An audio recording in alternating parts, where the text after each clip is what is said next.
Welcome everyone. आज के morning news session में आपका स्वागत है। मैं विपिन शर्मा लेकर प्रस्तुत हूँ आज के समाचार पत्रों में प्रकाशित मुख्य मुख्य खबरें जो रोजगार और शिक्षा से जुड़ी हुई हैं। तो पहली खबर है, अब पीसीएस प्री का परिणाम जल्द घोषित होने के आसार। पीसीएस 2024 की चयन प्रक्रिया अगस्त के अंत तक पूरी करने की तैयारी है। उत्तर प्रदेश लोक सेवा आयोग यूपी पीएससी इस माह के अंत या फरवरी की शुरुआत में पीसीएस प्रारंभिक 2024 का परिणाम जारी कर सकता है। वहीं आयोग ने अगस्त के अंत या सितंबर के शुरू में पीसीएस के 220 पदों पर चयन प्रक्रिया पूरी करने की तैयारी की है। यूपी पीएससी ने पीसीएस प्रारंभिक परीक्षा 2023 का परिणाम परीक्षा के 44वें दिन घोषित कर दिया था। सूत्रों का कहना है कि आयोग ने इस बार भी परिणाम 1.5 माह में घोषित करने की तैयारी की है। कॉपियों का मूल्यांकन चल रहा है और अगर कोई अड़चन नहीं आती है तो इस माह के अंत या फरवरी की शुरुआत में पीसीएस प्रारंभिक परीक्षा 2024 का जो परिणाम है वो घोषित कर दिया जाएगा। 5 वर्ष में होंगे 17 करोड़ नए अवसर, खत्म होंगी 9.2 करोड़ नौकरियां। डिजिटल क्रांति के दखल का सबसे अधिक असर, वर्ष 2030 तक विश्व स्तर पर प्रभावित होंगी 22% नौकरियां। कुशल और सक्षम कार्यबल के संकट से दुनिया के तमाम देश जूझ रहे हैं और इस बीच रोजगार का बाजार नई करवट लेने को तैयार है। निसंदेह इन दिनों सबसे अधिक चर्चा और चिंता के केंद्र में आर्टिफिशियल इंटेलिजेंस एआई ही है, लेकिन विश्व श्रम संगठन ILO के आंकड़ों के साथ वर्ल्ड इकोनॉमिक फोरम WEF द्वारा जारी रिपोर्ट कहती है कि विश्व श्रम बाजार को तकनीकी दखल के साथ ही कई अन्य कारक भी बड़े पैमाने पर प्रभावित करने जा रहे हैं। इस रिपोर्ट में अनुमान जताया गया है कि वर्ष 2025 से 2030 यानी अगले 5 वर्ष में विश्व में वर्तमान नौकरियों के दृष्टिकोण से कुल 22% नौकरियां जो प्रभावित होंगी। इनमें 17 करोड़ नए अवसर होंगे, जबकि 9.2 करोड़ जो नौकरियां हैं उनके खत्म होने का भी आकलन है। ये आपके सामने डेटा है। तेजी से बढ़ते रोजगार वाले क्षेत्र, तो इन क्षेत्रों में आगे बहुत तेजी से वृद्धि देखने को मिलेगी और तेजी से घटते रोजगार वाले क्षेत्र, इन क्षेत्रों में रोजगार घटने के पूरे चांस बताए हैं। तो आप एक बार पॉज करके देख सकते हैं। 1 फरवरी से राज्यकर्मी ऑनलाइन ही कर सकेंगे छुट्टी के लिए आवेदन। राज्य सरकार यानी उत्तर प्रदेश सरकार की बात हो रही है। राज्य सरकार ने अपने कर्मचारियों व अधिकारियों के लिए बड़ा कदम उठाने जा रही है। 1 फरवरी से छुट्टी और सेवा संबंधी सभी प्रक्रिया ऑनलाइन पूरी करना अनिवार्य होगा। ये प्रावधान 8.5 लाख राज्यकर्मियों पर लागू होंगे। सूत्र बताते हैं इस संबंध में शीघ्र ही मुख्य सचिव के स्तर से आदेश जारी हो जाएगा। माध्यमिक विद्यालयों में 10,000 शिक्षकों की भर्ती का रास्ता साफ। अधीनस्थ शिक्षा नियमावली में संशोधन को मंजूरी। संबंधित विषय में स्नातक के साथ बीएड होगा मान्य। खबर है उत्तर प्रदेश से, तो खबर जान लेते हैं एक बार।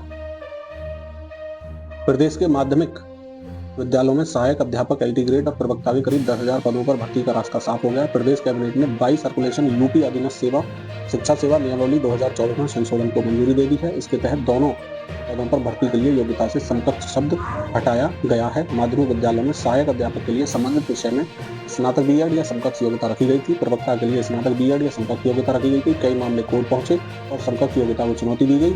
इससे माध्यमिक विद्यालयों में उत्तर प्रदेश अधीनस्थ शिक्षा प्रशिक्षित स्नातक श्रेणी सेवा छठे संशोधन व उत्तर प्रदेश विशेष अधीनस्थ शैक्षणिक प्रवक्ता संपर्क सेवा दूसरे संशोधन नियमावली 2024 को स्वीकृति का प्रस्ताव कैबिनेट में भेजा था। DSE के अपर मुख्य सचिव दीपक कुमार ने बताया कि प्रस्ताव पर कैबिनेट ने सहमति दे दी है। दिन की बिजली का रेट अलग, रात का अलग। नई व्यवस्था लागू करने की तैयारी। 20% तक बढ़ सकता है घरेलू उपभोक्ताओं का बिल। अभी यह व्यवस्था सिर्फ भारी एवं लघु उद्योगों पर लागू हो चुकी है। लखनऊ उत्तर प्रदेश से खबर है। घरेलू उपभोक्ताओं पर अब time of day TOD tariff लागू करने की तैयारी है। इसमें दिन और रात की बिजली दरें अलग अलग होंगी। इससे बिजली बिल करीब 10 से 20% तक बढ़ सकता है। मल्टी ईयर टैरिफ रेगुलेशन 2025 के मसौदे में यह व्यवस्था की गई है। अभी यह व्यवस्था भारी और लघु उद्योगों पर लागू है। 2 साल पहले भी हुआ था इसका प्रस्ताव, लेकिन उस टाइम स्थगित हो गया था। रात में खर्च ज्यादा तो बिजली भी अधिक। आमतौर पर रात में घर पर पूरा परिवार रहता है, इससे घरेलू उपभोक्ता रात में ज्यादा बिजली खर्च करते हैं। यही वजह है कि बिजली का सर्वाधिक खर्च हमेशा रात में 10 से 11:30 बजे के बीच होता है। रात में ज्यादा मूल्य वसूलने पर घरेलू उपभोक्ताओं पर अतिरिक्त भार जो है वो बढ़ जाएगा। PPU के कॉलेजों की मान्यता पर खतरा। UGC ने PPU को कॉलेजों की NAC ग्रेडिंग जो है उसको कराने का प्रस्ताव भेज दिया है। पत्र विश्वविद्यालय अनुदान आयोग यानी कि बात हो रही है बिहार से। UGC ने पाटलिपुत्र विश्वविद्यालय के कॉलेजों को अल्टीमेटम दे दिया है। इस बाबत विश्वविद्यालय को पत्र भेजा है। अगर विश्वविद्यालय के अंतर्गत आने वाले कॉलेज जून 2027 तक NAC नहीं कराते हैं तो इनकी मान्यता जो है उसे रद्द कर सकते हैं। इसके बाद कॉलेजों को किसी तरह का कोई भी अनुदान नहीं मिल पाएगा। आयुष्मान योजना का लाभ बिना भर्ती हुए भी मिलेगा। बहुत बड़ी खबर है। कैंसर व गुर्दा मरीजों को सबसे ज्यादा राहत मिलने वाली है। अभी 24 घंटे भर्ती मरीजों को ही योजना का लाभ मिलता आया है, यानी भर्ती होना जरूरी है 24 घंटे के लिए अभी तक। लेकिन अब क्या बदलाव है, KGMU में डे केयर मरीजों को आयुष्मान योजना का लाभ मिलेगा। इसका सबसे ज्यादा फायदा गुर्दा व कैंसर मरीजों को होगा। योजना के तहत डे केयर के भर्ती पर मरीजों को कीमोथेरेपी या डायलिसिस देकर मरीजों को डिस्चार्ज किया जाएगा। अभी 24 घंटे भर्ती होने वाले मरीजों को ही आयुष्मान का लाभ मिल पा रहा है। KGMU में गरीब मरीजों के लिए एक क्या है आधा दर्जन से ज्यादा योजनाओं का संचालन हो रहा है। इसमें प्रधानमंत्री आयुष्मान, असाध्य मुख्यमंत्री प्रधानमंत्री राहत कोष आदि योजनाएं शामिल हैं। सबसे ज्यादा आयुष्मान मरीजों को इलाज मुहैया कराया जा रहा है। इसके तहत लाभार्थी को साल भर में 5 लाख रुपए तक मुफ्त इलाज की सुविधा मिलती है। अधिक से अधिक पात्र मरीजों को आयुष्मान का लाभ मिल सके, इसके लिए KGMU प्रशासन लगातार प्रयास कर रहा है।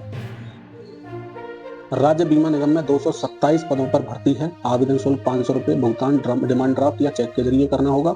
SC/ST वर्ग, महिलाओं और दिव्यांगों के लिए कोई शुल्क नहीं है। कुल पद 287। आपके सामने किस विभाग में कितने पद हैं वो डिटेल है। आपको लगता है कि आप इसके योग्य हैं और योग्यता रखते हैं, जैसे संबंधित क्षेत्र में स्नातकोत्तर होनी चाहिए, MD, MS, DNB, MDS, तो अगर आप हैं तो आवेदन कर सकते हैं। नॉन मेडिकल अभ्यर्थियों के लिए भी है, संबंधित क्षेत्र में स्नातकोत्तर डिग्री एवं PhD हो। वेतनमान जो रहेगा 67,700 से 2,08,700 रुपये रहने वाला है। आयु सीमा अधिकतम 40 वर्ष है, यानी 40 से कम होनी चाहिए। सरकार के नियमानुसार आरक्षित वर्ग जो है उनको छूट भी मिलेगी। चयन प्रक्रिया साक्षात्कार के जरिए होगी। वेबसाइट आपको नजर आ रही होगी www.esic.gov.in। सर्वोच्च न्यायालय में भी 90 पदों के लिए जल्द आवेदन कर सकते हैं। भारतीय सर्वोच्च न्यायालय रिक्रूटमेंट सेल में 90 लॉ क्लर्क एवं रिसर्च एसोसिएट के पदों पर भर्ती के लिए लॉ में स्नातक किए अभ्यर्थियों से आवेदन आमंत्रित किए जाते हैं। इन पदों पर भर्ती पूर्ण रूप से अनुबंध के आधार पर 2025-26 की असाइनमेंट टर्म के लिए की जाएगी। आवेदन केवल ऑनलाइन माध्यम से ही स्वीकार किए जाएंगे। ऑनलाइन आवेदन करने की जो अंतिम तिथि है वो 7 फरवरी 2025 है। योग्यता लॉ में स्नातक की डिग्री है। इसके अलावा उम्मीदवार के पास अनुसंधान और विश्लेषणात्मक कौशल, लेखन क्षमता व कंप्यूटर का ज्ञान होना आवश्यक है।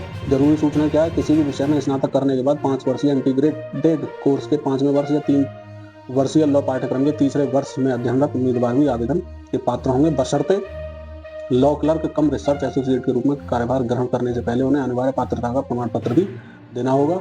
एक मुश्त पारिश्रमिक मिलने वाला है 80,000 रुपये। आयु सीमा अभ्यर्थी की जो आयु सीमा है 20 से 32 वर्ष के बीच होनी चाहिए। आयु की गणना 7 फरवरी 2025 के आधार पर होगी। चयन की प्रक्रिया ऑनलाइन वस्तुनिष्ठ परीक्षा रहेगी, लिखित परीक्षा रहेगी और साक्षात्कार के आधार पर भी चयन होगा। और परीक्षा का आयोजन 23 शहरों में किया जाएगा। परीक्षा केंद्र कह सकते हैं, यहाँ देख सकते हैं अंतिम तिथि परीक्षा की। परीक्षा के लिए जो तिथि है वो 9 मार्च 2025 है। आवेदन शुल्क 500 रुपये है सभी अभ्यर्थियों से, चाहे वो किसी भी वर्ग के हो। वेबसाइट है sci.gov.in। एक बार आप योग्यता रखते हैं अनिवार्य तो आप यहाँ पर विजिट कर सकते हैं और अपना उम्मीदवारी के लिए फॉर्म भर सकते हैं। JEE मेन आज से पहले दिन BE BTech की परीक्षा है। परीक्षा देने वाला जो बड़े बटन वाले वस्त्र पहनकर ना जाएंगे। छात्रों को परीक्षा केंद्र पर खुद का भरा हुआ शपथ पत्र, प्रवेश पत्र के साथ ओरिजिनल आधार कार्ड या कोई अन्य ID प्रूफ, पारदर्शी पेन, स्वयं का फोटो, पानी की बोतल साथ में लानी होगी। मोबाइल फोन में ID की फोटो और ID की फोटोकॉपी मान्य नहीं होगी, फिजिकली चाहिए जो डॉक्यूमेंट है आपके पास में। इसके अलावा विद्यार्थियों को कोई भी इलेक्ट्रॉनिक गैजेट, ये तो आप जानते हैं, ले जाने की अनुमति नहीं है। मोटे सोल के जूते और बड़े बटन वाले वस्त्रों की भी अनुमति नहीं है। तो ऑल द बेस्ट जो भी इसके एस्पिरेंट हैं, परीक्षा में भाग लेने वाले हैं।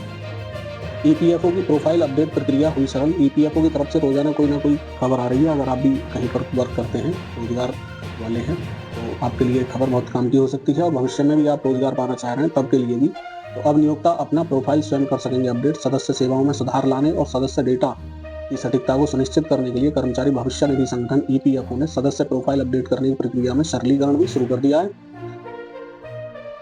तो आपके सामने ये डिटेल हैं जिन्हें आप संशोधित कर सकते हैं अगर आपको लगता है कि हमारे में कोई करेक्शन की आवश्यकता है। शिक्षक भर्ती में स्नातक के साथ B.Ed मान्य, ये खबर आपके सामने आ चुकी है। LT ग्रेड की 10,000 पदों पर तो समकक्ष शब्द यहाँ से हटा लिया गया है। अब समकक्ष नहीं चलेगा, सीधे B.Ed की डिग्री की चलेगी। भोजन दवाएं बदल सकती हैं त्वचा का रंग। हांगकांग में भोजन से चांदी होगी त्वचा। पानी में घुलकर जो तत्व पच जाते हैं तो त्वचा के रंग पर बेअसर है इस टाइम। फायदेमंद क्या क्या है, जामुन, लाल पत्ता गोभी, बैंगन, गाजर में पाए जाने वाले एंथोसायनिन गहरे लाल, बैंगनी और नीले रंग के होते हैं। ये शरीर को फायदेमंद होते हैं। ये एंटीऑक्सीडेंट गुणों के साथ जाने जाते हैं। पानी में घुलनशील होने के साथ ये जल्दी पच जाते हैं, इसलिए इन पदार्थों के त्वचा पर निशान छोड़ने की संभावना बिल्कुल भी नहीं होती है। अमेरिका में अब जन्मजात नागरिकता नहीं। अमेरिका के राष्ट्रपति हैं डोनाल्ड ट्रंप। इन्होंने शपथ के साथ ही कई बड़े फैसले लिए हैं। 5 बड़े फैसले आपके सामने हैं। WHO से हटने से जुड़े कई आदेश पर हस्ताक्षर किए हैं। अमेरिका को पेरिस जलवायु समझौते से अलग कर लिया है। मैक्सिको सीमा पर इमरजेंसी के निर्देश पर हस्ताक्षर किए हैं। अमेरिका मादक पदार्थ गिरोहों को विदेशी आतंकी संगठन घोषित करेगा। अमेरिका में 2 जेंडर होंगे, पुरुष और महिला। तीसरे जेंडर को कोई अनुमति नहीं है। इसी के साथ आज का मॉर्निंग सेशन समाप्त होता है। मैं विपिन शर्मा आपसे विदा लेने से पहले आग्रह करूंगा, अगर आपको हमारा ये सेशन पसंद आ रहा है तो वीडियो को लाइक कर दें, चैनल को सब्सक्राइब कर लें, जिससे ये रोजाना की जो मॉर्निंग की अपडेट है आप तक पहुंचती रहें और आप इससे लाभान्वित होते रहें। इसी के साथ जय हिंद, जय भारत, वंदे मातरम।